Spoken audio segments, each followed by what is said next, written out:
તો ઠાકોર સમાજના કલાકારને સ્થાન નહોતું આપવામાં આવ્યું અને જેના જ કારણે વિવાદ સર્જાયો છે। સાંસદ જ્ઞાનીબેન ઠાકોરે ભાજપ પર ગંભીર આક્ષેપ કર્યા છે અને કહ્યું છે કે ઠાકોર સમાજની પ્રતિભાને અવગણવી એ ભારતીય જનતા પાર્ટીની નીતિ છે। સમાજના કલાકારોના નિર્ણયની સાથે રહીશ। ઠાકોર સમાજના એક પણ કલાકારને સ્થાન ન આપ્યું સરકારની પક્ષપાતપૂર્ણ નીતિનો જીવંત પુરાવો છે। વિધાનસભાની મુલાકાત કલાકારો દ્વારા લેવામાં આવી હતી। એક દિવસ માટે તેમને આમંત્રિત કરવામાં આવ્યા હતા, પણ આમાં વિક્રમ ઠાકોરને આમંત્રિત કરવામાં નહોતા આવ્યા, તેમને સ્થાન નહોતું આપવામાં આવ્યું, જેના કારણે આ વિવાદ સર્જાયો।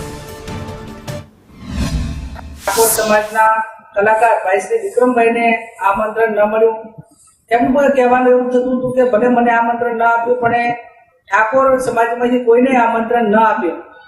તો એ બાબતમાં હું માનું છું ત્યાં સુધી કોઈ નિર્ણય લેવા વાળાની કે બોલાવવા વાળાની કે આમંત્રણ આપવા વાળાની કોઈના માટે સરખો ભાવ હોવો જોઈએ।